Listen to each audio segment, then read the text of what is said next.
and I'm going to be really honest, as I always am in the podcast, it's not work. I'm having the time of my life. So I said in the previous podcast, I just made a list of people that I enjoyed speaking to.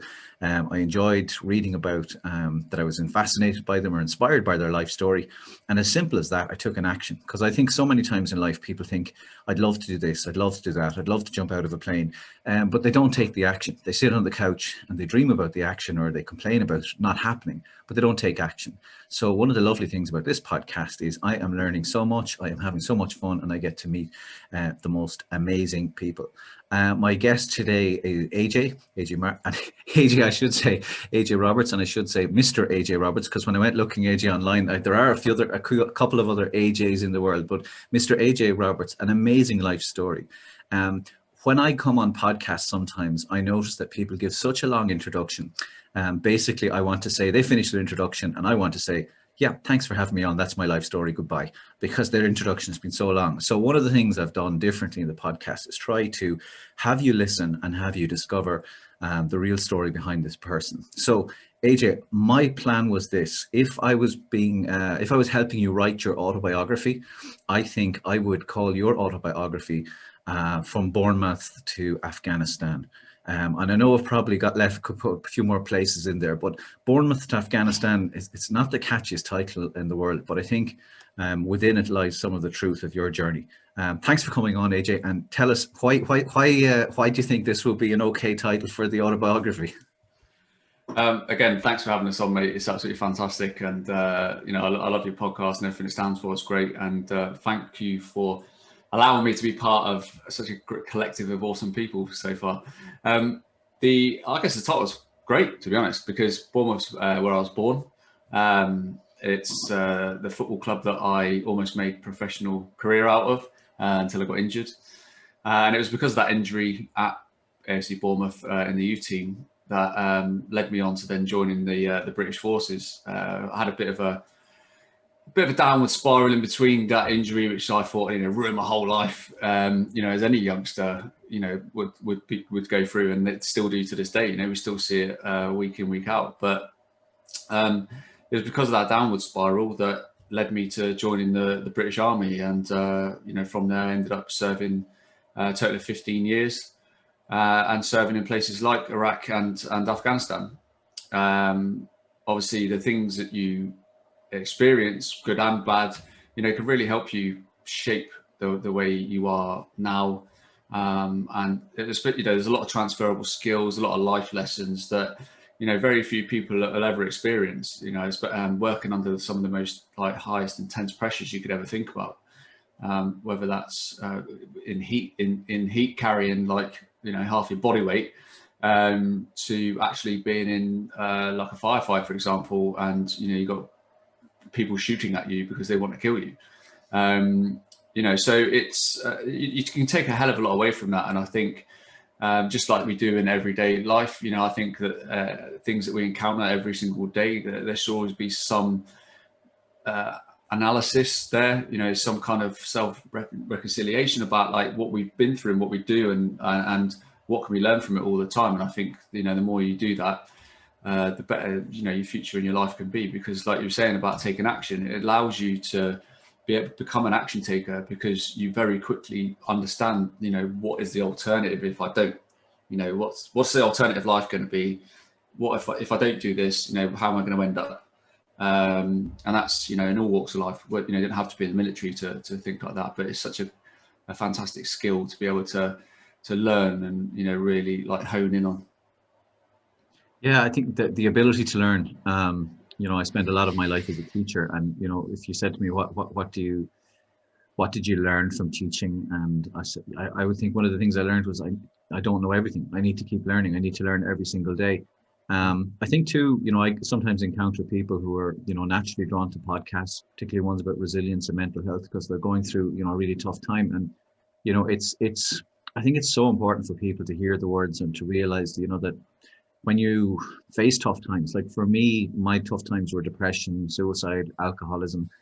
The tough times are inevitable in life, but I don't think, the outcome is inevitable. I don't think our ability to respond to it is predestined. You know, obstacles will appear in front of you. Like I often say at webinars or, you know, in live performances to people, that people will lie to you, cheat on you, people will steal from you, people will let you down, people will disappoint you. You will get illnesses that have nothing to do with your lifestyle. You know, people you love will die and get sick. This is called life. But your ability to respond to it is what's really important. If I can take you back, AJ, to, you know, those dark times, I know from reading a bit about you and from your backstory, so there's quite a bit of alcohol and quite a bit of drugs that in turn, and presume, led to violence and crime, which is, you know, ended up in court. Can you remember those days at this stage? I'm not saying you were that out of it, but it's almost like, you know, you're two different people. You know, now you're a successful speaker. You know, you're working with young people, you're working with corporates, you mentor people, you know, you have your podcast is successful. Can you even remember that other AJ? Yeah, absolutely. And I think I try to as best I can. And I do that because, you know, like I mentioned earlier, it's like being on the path I am now is far superior to that alternative. And I'm a big believer everything happens for a reason. You know, it's when I got injured, and I went through like a process of rehab and stuff like that. But because I like severed a nerve across the side of my knee, I couldn't feel like my big toe. I couldn't feel like toes properly for about 2 or 3 months, and obviously it changed like my dynamics, you know, my biomechanics and the way I moved. And the medical team there, or I think they were in League One at the time. They weren't like a big established team that they are now. Still a professional club, but obviously my dream was to be a professional football player. The medical team, after quite a long sort of prognosis, basically said that I'm not going to be the same player. So they released me, just like so many people get released. Obviously, like, I didn't know what else to do. I was just like, I was like, I'm destined to be a footballer, you know. But like, what do I do now? Yeah. And then my girlfriend I was with at the time, I was actually with her for 4 years. So like from the age of 14 all the way up to just turning 18. She split with me shortly after being released by Bournemouth as well. So like, I thought like everything, my whole life had just come crashing down. Yeah. So I started like hanging around with the wrong crowds. I was drinking more, you know, just drinking, you know, young lads going out on the lash all the time. But it was just constant. And the people I was then knocking around with were like, oh, you know, let's go to house parties. And then there was drugs involved, and it just got worse and worse and worse. And then the crowd of people I was hanging around with were, you know, very much into like credit card check fraud, like all this kind of stuff. And obviously, you know, they were getting like TVs delivered to these places, and I was like, oh, this is cool. Like, thinking, you know, I was a bit of a bad lad and that. And I just ended up getting too involved in that. And then it was just a case of getting too greedy and then getting caught. And when I say I believe everything happens for a reason, the day before I got arrested, I actually walked into the careers office, which was only like 2-minute walk from where I was living at the time anyway, to inquire about joining the army. Because actually at that point I was like, you know, I'm not happy with my life. You know, there's more to life than this. I grew up as an army brat. So my stepdad was in the military. So I grew up living in Germany from the age of like 10 to 16, and I did all my whole schooling life out there. And so, you know, I knew what to expect, sort of thing. And I was like, yeah, I need to get away from all this. And I actually was walking down the road. I didn't intend to walk into the actual careers office. Make it sound like an accident. You tripped and you fell into. It started peeing it down with rain. So I stood in the doorway to get out of the rain. Wow. Then while I was there, I was like, what have I got to lose, sort of thing. So I walked in, and I walked out, signed up. Wow. So the careers office did a good job on me.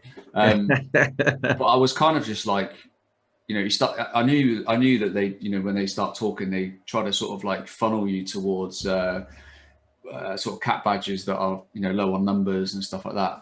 Yeah. And I actually did really well at school. I got like A star to C's in like all my exams. I'm one of them really annoying people that like doesn't do any revision. I just remember it, and it's like I just stick it on the you know, the paper, and it's like, bam, you got an A star. Yeah. Like, hey, oh, everyone else is swatting it for like 6 hours a night.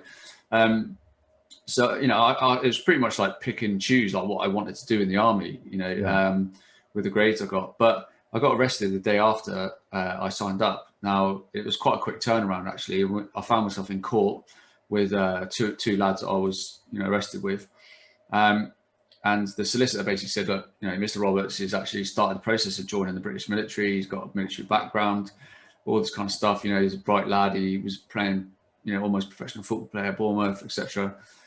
And the judge said basically, like, you need to go and follow through all that training into the military, or you're going to be following your friends.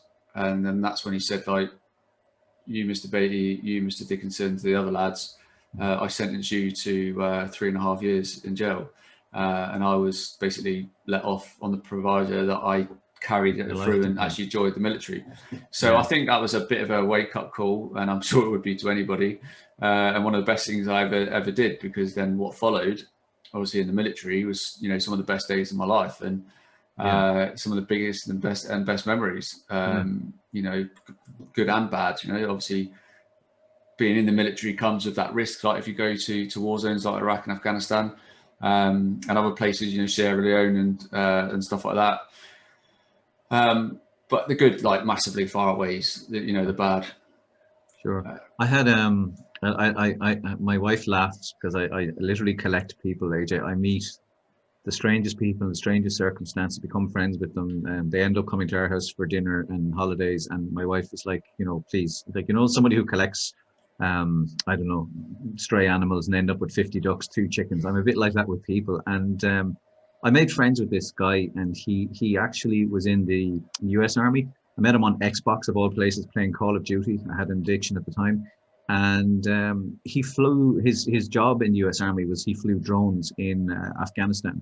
At the time they weren't. I think now they fly them out of Vegas, but he was flying going into the green zone, sitting in a cabin, air conditioned, with his feet up, with his joypad, flying his drone all day, every day. But I remember we had a very interesting conversation about, I said, what's Iraq really like? What's it like to be in a war zone? And he said, well, I didn't really get it, he said, until we were flying into Baghdad. And he said the lights on the plane went off. And on an airplane, normally that means, something, is about to happen. But he said all the seasoned guys around him took off their helmets and they sat on their helmets.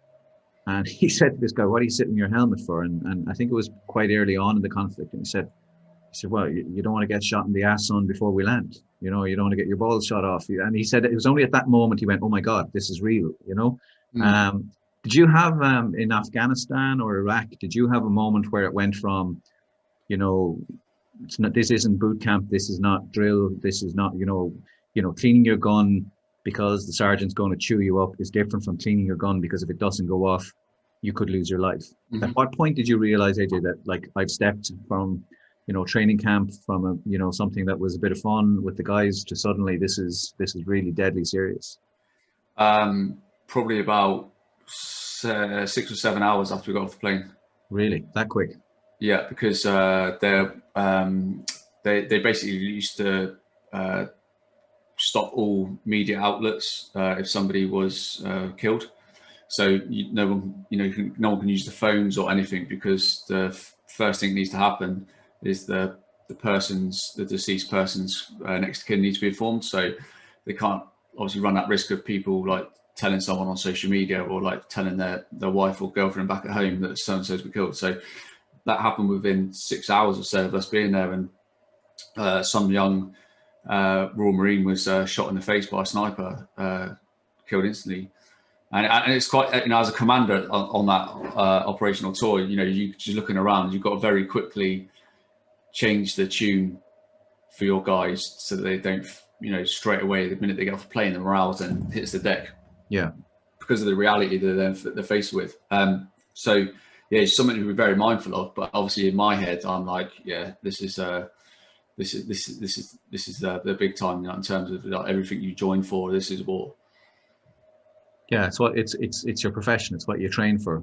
But I think sometimes people train for things, and then when they find themselves in the reality of the job or the opportunity, that they find it really tough. And my toughest times, I suppose, in the adventure, I was we talked before about me climbing Kilimanjaro with a washing machine. But I don't think I said it to you, but we came back, and on my summit night there was a young lady, a CrossFitter, lost her life on the mountain behind me. She was 36, I think. Incredibly fit young lady, but altitude sickness just got her. And like that, we came back, we were told there was to be no comment to the media until her family and her friends and, till everything was sorted. But they're in the room that I'm sitting in right now. I can remember we had just come back, literally the morning we came back from Tanzania, and my phone rang, and it was the national broadcaster in Ireland, their newsroom. And this nice lady came on the phone and she said, "Can you confirm that Endo Doherty is dead?" And, the question, I don't know, to be asked that to your face was a bit surreal. I was like, no, I'm not dead. I'm here. I'm alive, But I would say, like, the people that were with me on the mountain when we climbed Kilimanjaro, and the people who did the 9 marathons in 8 days with me, many of them I speak to every single day. Many of them I'm closer to than my family. They're not friends, as in, they're on a friends list on Facebook. They're people, if I rang them in the morning, they'd be here in 5 minutes, with whatever I need, and vice versa. You had great friends, but I know from reading your backstory, tragically, you lost some of those friends. Can you tell me, what happened, and can you also maybe, for people who would be listening to this and struggling with difficult times, how can you make sense of it? How can you cope with it and continue to function? That seems to be, a real shocker to lose friends. And in any walk of life is tough, but to lose them in a war scenario, it must be incredibly difficult. Yeah, and I think the big wake-up call from that respect was before my going to Afghanistan. I was actually stationed in the UK, and we were doing like trials and development on big vehicles and stuff like that. It's quite technical stuff.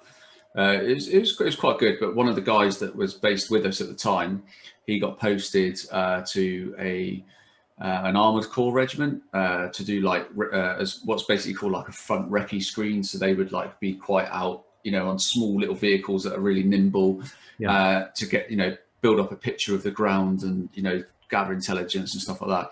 He got attached to one of them, and we got a phone call. Myself and the other lads, who are obviously close friends with him, got a phone call one day to say that he'd been killed.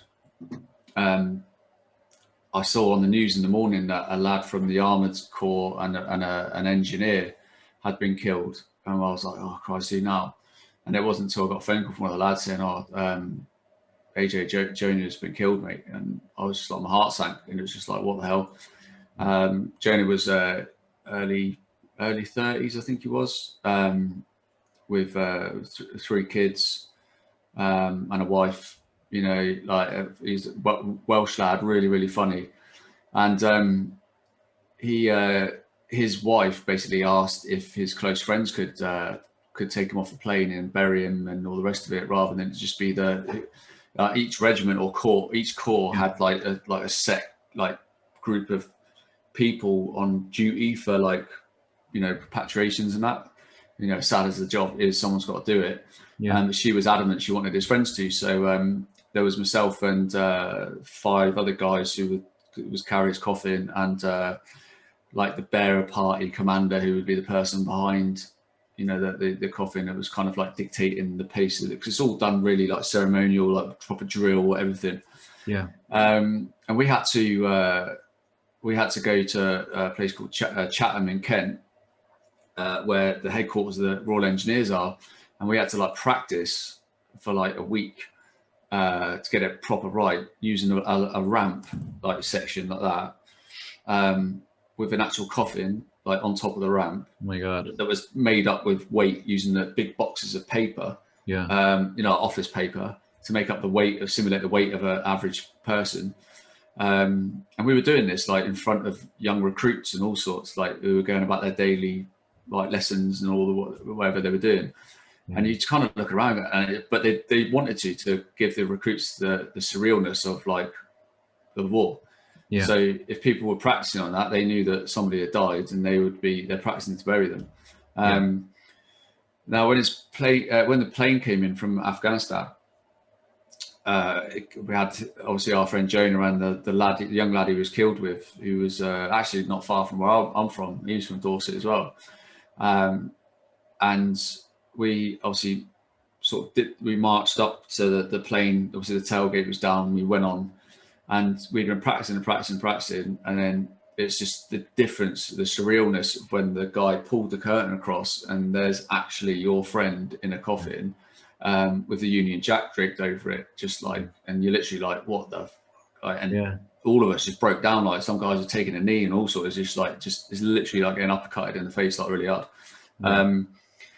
So we kind of gathered ourselves and we took off the plane. I was front right-hand man on the coffin. So as we came down the plane and then we turned to the right, first thing I see is like his wife and his kids and his family, like in the tent for the families and stuff like that. And I had to kind of like look above the tent, like to fixate on that rather than to stop me from getting too emotional. And then we like came right up towards them, the family turned, and then we put them in the hearse.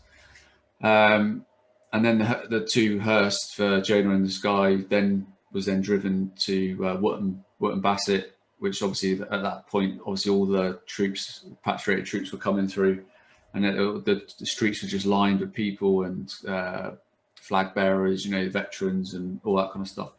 And so the whole process was just really takes it out of you. It's really emotional.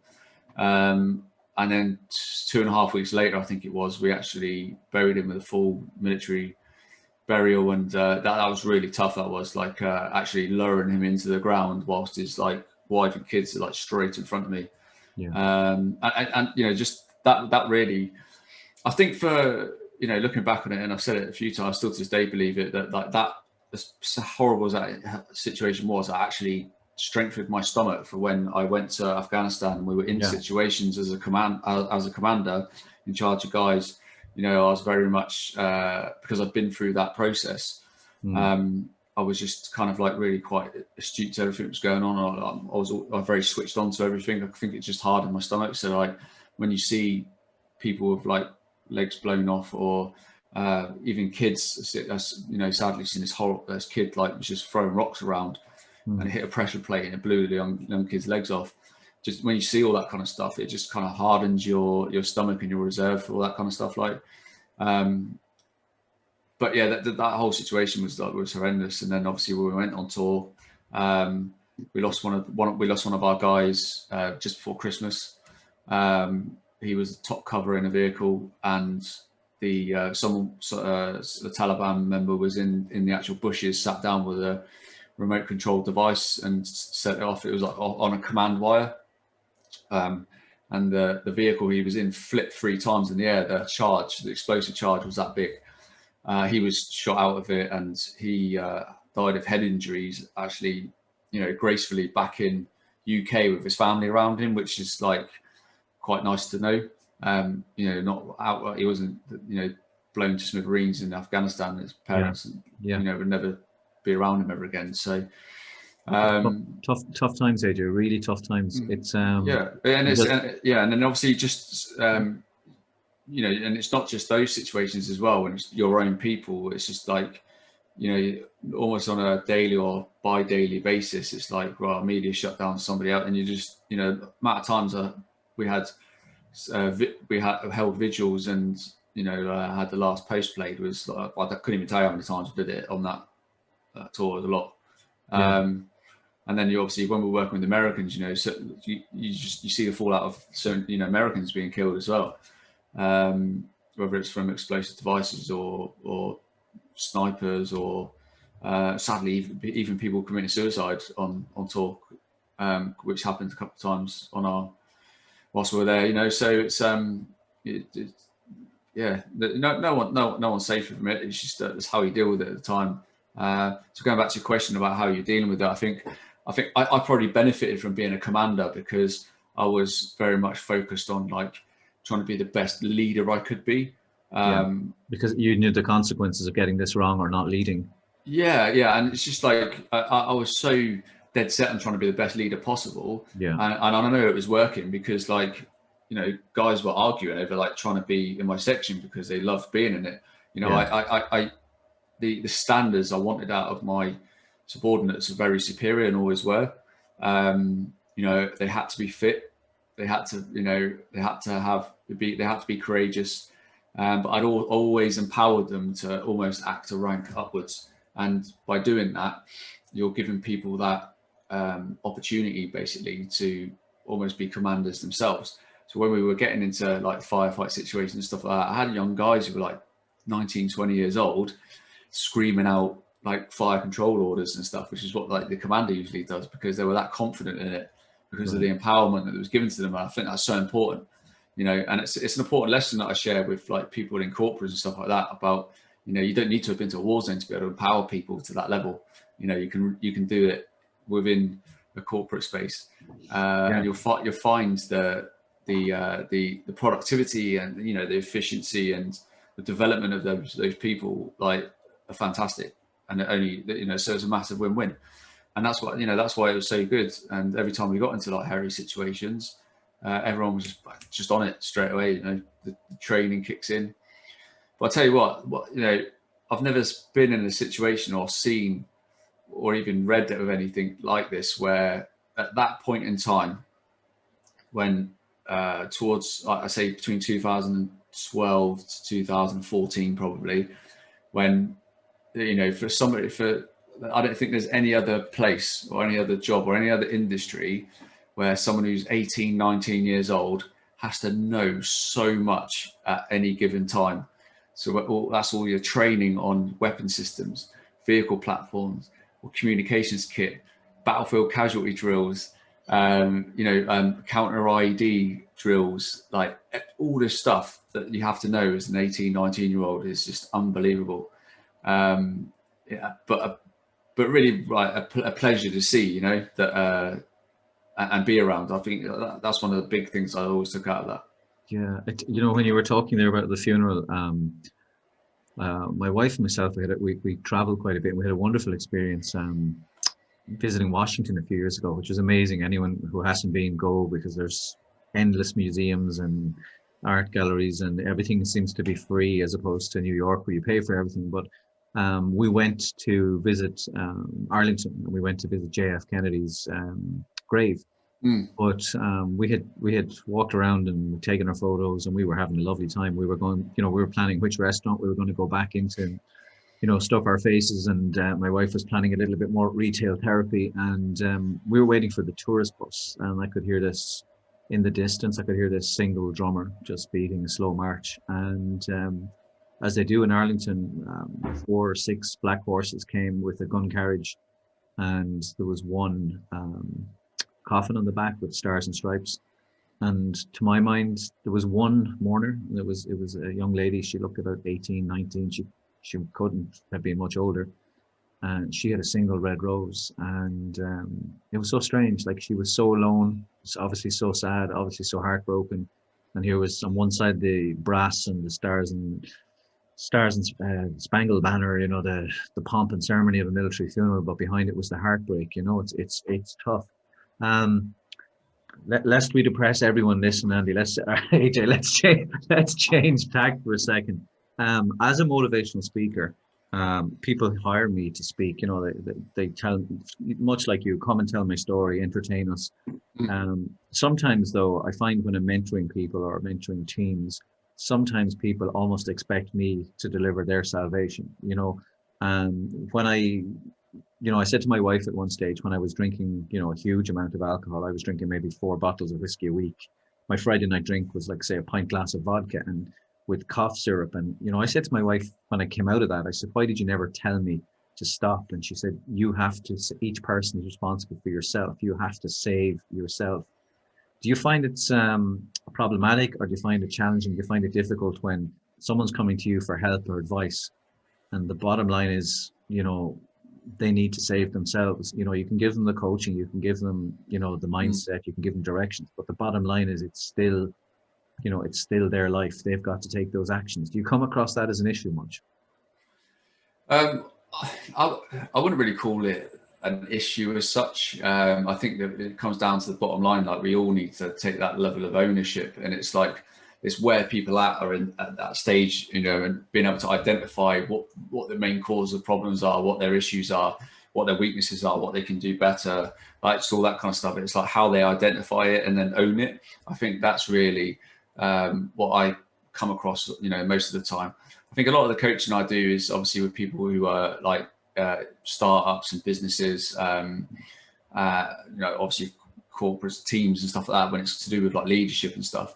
So the majority of my stuff is around, you know, strategies and implementing them in businesses through like robust mindset and everything else like that. But yeah, I think, you know, I wouldn't say a coach, even at a coaching level, like even my football team I coached, for example. The one that lost today. Yeah, we won't talk about that. But yeah. So I actually said this to the lads afterwards. I said it's important, you know, because there's, you know, several players in the team today that you know you could have done a lot better. Like you had a really off day. You know, when you have so many in the team that does that, you're only as good as your weakest link, aren't you? Yeah. So like so I said I've written down like all these things about what you've done good and what you've done bad. Right? I'm going to ask you at training next week what you think you've done good and what you think you've done bad, and let's see if they, you know, match up. So I want them to identify like where their weaknesses are and how they can improve on them, and that's all. I think that's all we can ask as a coach and football coaches, that they just try and do better. You know, we can't try and be perfect. There's no such thing really. It's how we better every single day, every single training session. Can we take that into the games? And I think, yeah, so for me, I think that's the big thing is like really getting people to identify what their issues / problems, weaknesses are, and what they can actually do about it to improve that situation, because they've never had any accountability like that before. Sometimes it blinds them, I think, what the issues are. And that's the good thing about coaching, as you'll know, is that, or having a coach yourself, they seem to see it, and it's just been guided, you know, through that process. Yeah. I was very, very, very lucky this during lockdown to manage to get some work with Leinster Rugby, and like somewhere you're saying there about following process and, you know, recognizing weaknesses, recognizing errors and mistakes, rectifying and moving on. Like they have it to a fine art, you know. Can I ask you too, AJ, you know, in terms of so like in the last few weeks, I've spoken with international rugby players, I've spoken with international singers, international mentalists and magicians. I don't want to give away too much for people who might be wondering who's coming up in future podcasts, but I spoke to some really successful people.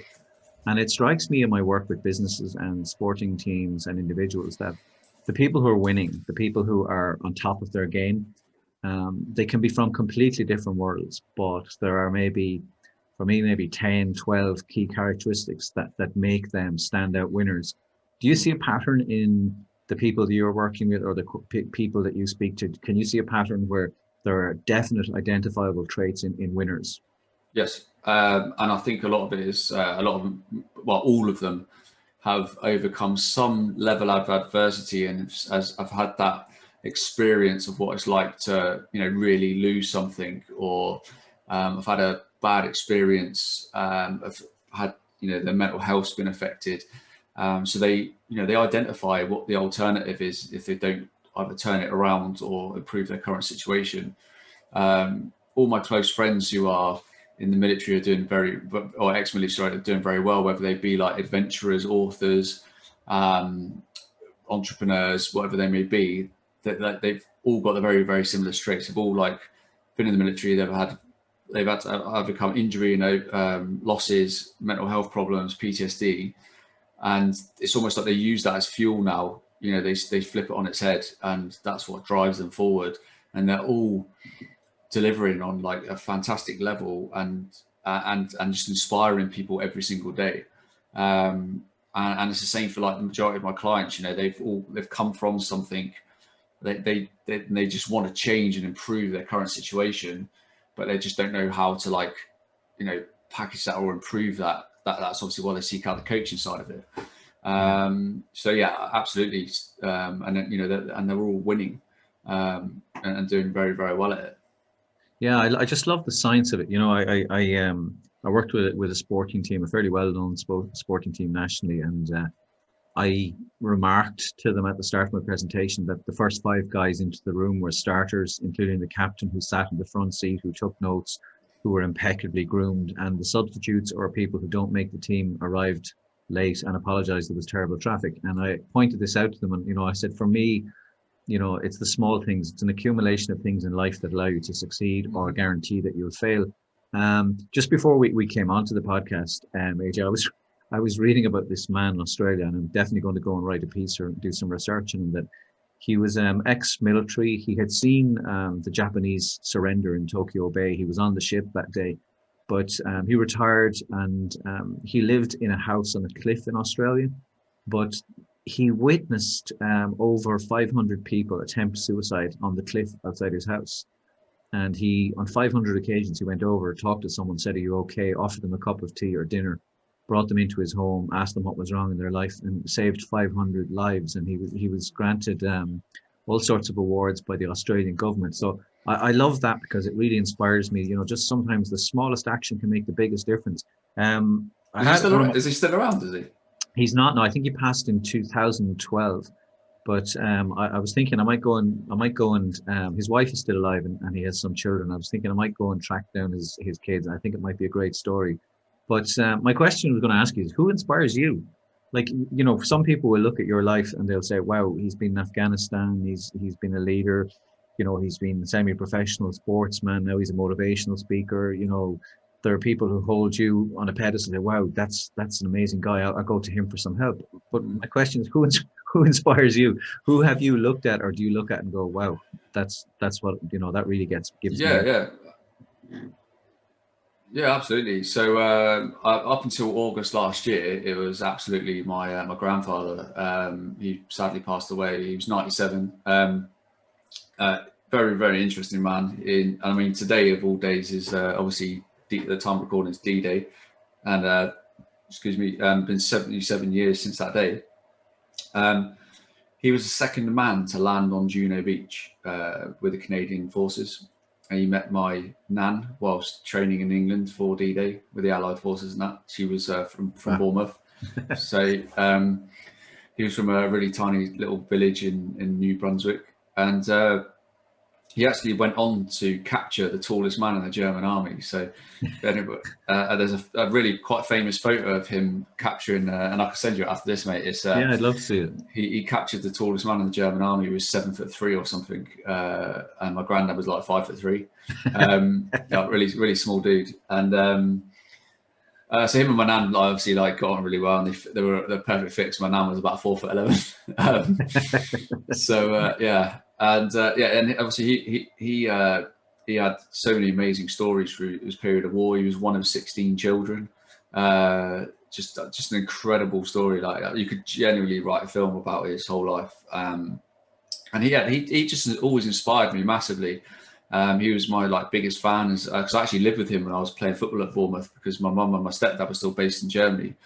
And he was always my biggest fan, and we everything about us is just so alike, you know, it's really weird. And you know, if I showed you a photo of him and my nana at his wedding when they're cutting the cake, he literally looks like an old World War II version of me, like spitting image. Really? Yeah. So in terms of you know, in inspiration, it was always my granddad. But I've been in general, I've always been obsessed with how top athletes your Djokovic's, your Federer's, Michael Jordan, even Mike Tyson in his prime, who I've always been a big fan of. People who kept that level of champion elite mindset. Yeah. You know, even people now, you know, like LeBron James, all people like that, you just keep that champ, you know, Ibrahimovic thinks an unbelievable guy, and Cristiano Ronaldo, absolutely. So they inspire me because of the level of work, and there's just that work ethic they put into everything, you know. Yeah. If people actually dug deep into what Ronaldo does, for example, in a 24-hour period, his meals, the people he has, he gathers around him who are specialists in those fields, physios, nutritionists, everything, to make him the best player in the world. And it's just every day waking up, you just know he wakes up every morning and he's like, I'm the best, I'm the best, I'm the best. Yeah. That work ethic, I think, is a common theme, you know, in people that inspire you. But I think people in our lives, I was lucky enough to speak with Keith Barry there, of part of the podcast, and he was talking to me about, you know, people say to him, "Oh, you're very lucky. You're in movies, and you have your own series on MTV, and you know, he's been on the Ellen DeGeneres show a few times." And he said, someone said to him recently, "You're really lucky," and he said, "I was nearly annoyed. I was quite angry because," he said, "for lockdown," he said, "I gave 18 hours. 18 hours." He was talking. He said about. He's talking if you put endless effort and endless hours. He said, if people were to put 18, 20, 40 hours into something they truly believe in and love every day, every week, if you had that ability to be relentless, he said, that's where the success happens. But he said, most people have the goal, but they don't have, like your Ronaldo, first thing out of the morning, and last thing at night, to continually be on it, AJ, strange question for you. So I've asked nearly everyone on the podcast this, and a couple of people asked me for a list of questions, and I said no, because I'll get your real answers then. So I know you'll have remembered Back to the Future, and I know you'll have seen the lovely DeLorean, which one day I'm going to buy when my podcast is syndicated and sells for millions. But so Back to the Future, you're in the car, it's 88 miles per hour, the flux capacitor kicks in, and just before it does that, you have to set a date, a month, a year, a time in your life that you would like to revisit, a time that was, just the perfect time. I was talking to my wife. I remember my early teenage years, my parents had a small mobile home in Wexford, and I'd get up in the morning, have my breakfast, I'd play maybe 2 rounds of golf, come home, have my dinner, and have the most perfect, blissful sleep. And life was so simple. There were no girls, there was no mortgage, there was no car. It was just what I remember as the golden time. What would you set your flux capacitor to, AJ? I think I would. I'd send it to when I was at my worst. Really? Yeah. Wow. I was set when I was doing stupid things, drink, drugs, crime, so I could actually look at myself and like really acknowledge just like how far I've come since that. Yeah. And just kick it in that little bit more. Wow. Yeah, and make me realise there's still so much more to give. Yeah.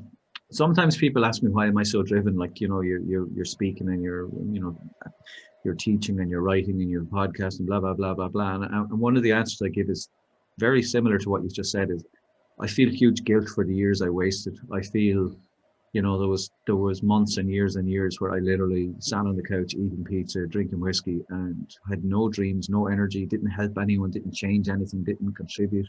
I just, I was just a blob. I just existed. And if I kept existing like that, it would have cost me my life. So I can see why you might visit there. We'll jump out of the DeLorean and we won't time travel anymore. But so it's 2021.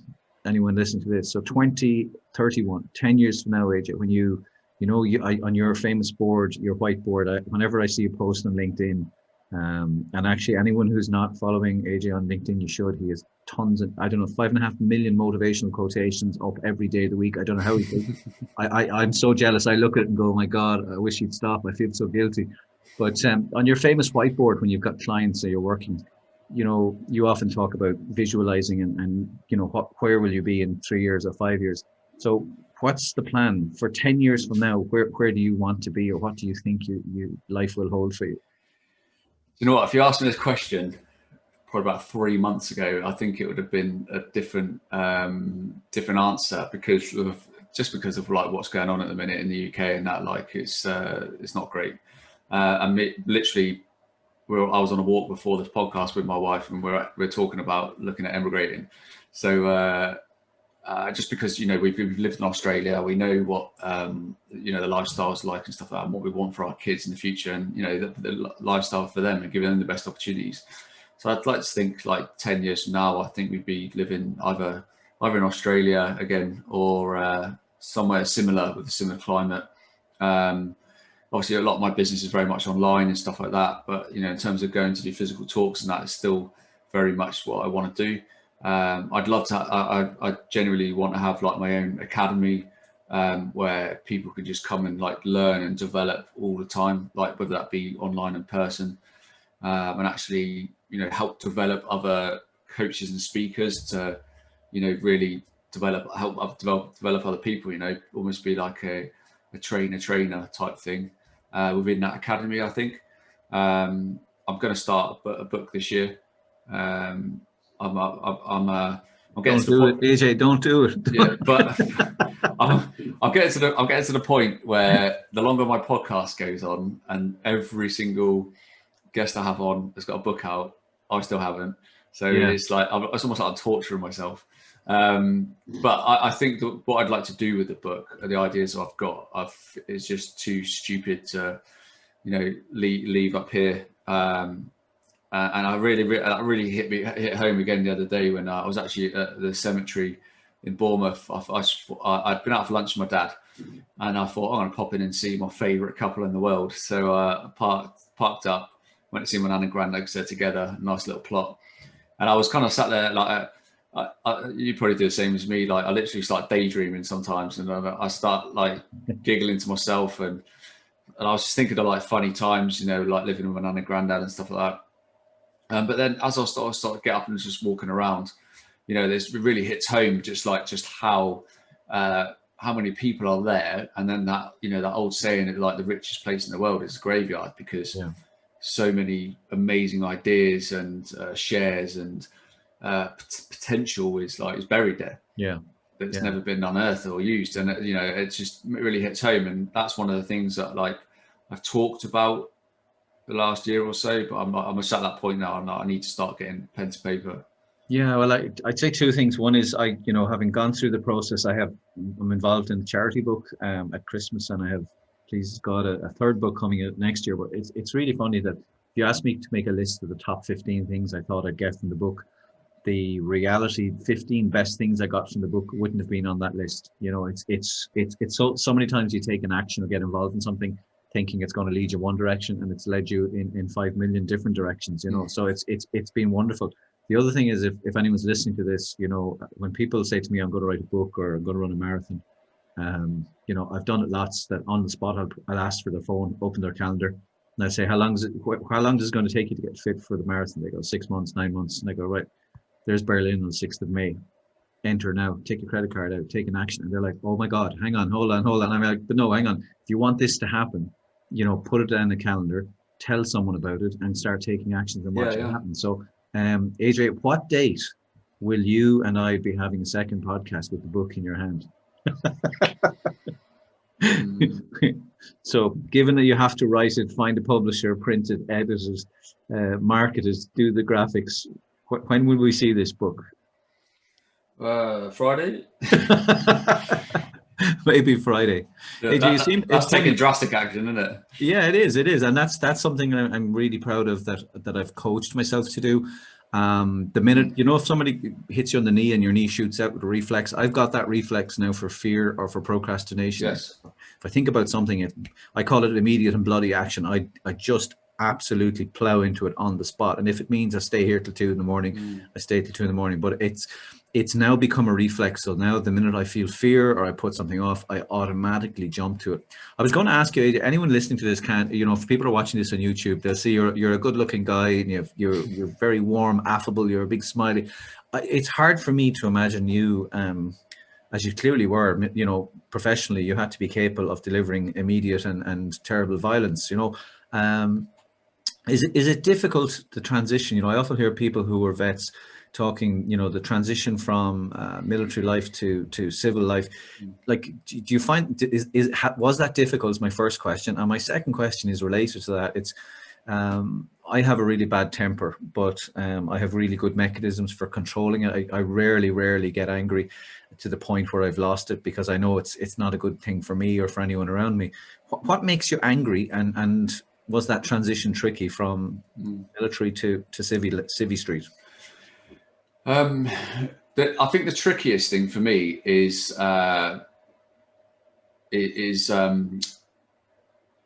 people not instantly understanding what you would deem as basic instruction, like to the point where it stressed me out, going like, how do they not understand what I'm trying to say to them?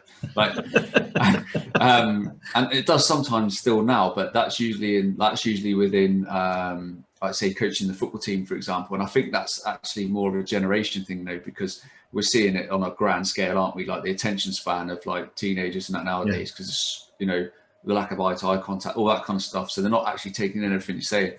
yeah, that used to stress me out quite a lot. And I've always been a very like high functioning thinker, like, and critical thinker, lateral thinker, instantly scanning stuff, breaking it down, asking loads of questions. So I've been a bit of a nightmare through this pandemic, like, to be honest, because I'm constantly asking questions and like researching and doing this and doing that. So sometimes I can be my own worst enemy, in that respect. Because then I find the people I'm surrounded by, they don't think like that, and it would stress me out a little bit. Like, why do people think like this? Why are they doing this? But now, I'm so much more in control of that now. It took a little bit of time. Yeah, it did. And just controlling the controllable rather than just being a bit more blasé about it, rather than just like getting stressed out with like little silly little peripheral things. So, and I think I've added that to my I guess my arsenal to help me get to where I've got to, is by just focusing on the things I can control very, very quickly, and identifying like what can I control, what can I sort out, like how can we make this better than the situation, better than what it is, right? Let's go. And because of those previous situations, like whether it's Afghan or whatever, any opportunities that come my way, I'm literally just like, right, okay, am I going to die? No, all right, let's go. And it's literally just like, let's just do it. And like I said to you, like before we started the thing, I did a skydive for the first time on Friday. Which what age is your dad? He's 67. So we he mentioned it in conversation a few times, like, oh, would you do this or would you do that? And he's like, yeah, I'll do a skydive. So I chatted to my brothers and we just was like, yeah, let's get it for him. And I think he's had quite a negative lockdown, he's been like quite secluded and stuff like that. So we thought it'd be absolutely great for him to just really open up his eyes to sort of like what he's still got to do.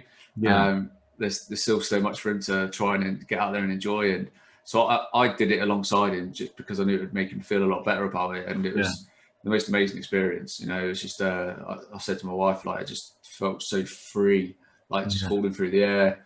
And it just so happened, it was right behind my house, like where it happens. So I see skydivers every day. Landed in the garden. I actually asked the guy, I was like, if I give you a 12-figure group reference, you reckon we can land in my neighbour's garden? They're having a barbecue. But yeah, it was quite funny. And the guy I jumped with like lives on the same patch as I do. So like we were coming down, we're like 3,000 foot in the air or whatever it was. And I'm like, there's my house. He's like, where do you live then? I'm like, yeah, I live over there. And he's like, it's just really weird. But yeah, so, just all that opportunity, and creating those opportunities, like, I think, and that's what I've always been about. And I used to get like taking the piss out of and stuff out when I was in the military, because I was so into personal development, just trying to be that little bit better all the time. I was going to like events all the time and stuff like that. And it's not really what like most, what soldiers do. You're just in the army. But like I'm a massive people person. So like I love people and meeting people, just same as yourself. And networking was like one of the best things you could do, like as you're leaving the military, because you need to know like systems, you need to know like surroundings and what you need to do to be on Civil Street. Do you know, earlier when we spoke there about characteristics of winners or people who are on top, one of the characteristics I've noticed, I don't know how many people know I'm on podcasts I've interviewed, but every single one of them, and they're all really successful, functioning, people that would inspire you, people that I admire, but every single one of them to date, without exception, has a charity involvement, and yourself included. Can you tell me a little about gratitude and Sierra Leone? Yeah, absolutely. So, I went there as a junior soldier, like when I first joined, and it was only for about 5 weeks, and it was towards the tail end of the Blood Diamond Civil War, which, if anybody knows anything about it, obviously thousands and thousands of people were murdered brutally. Tens of thousands were butchered, amputated. People had their hands chopped off.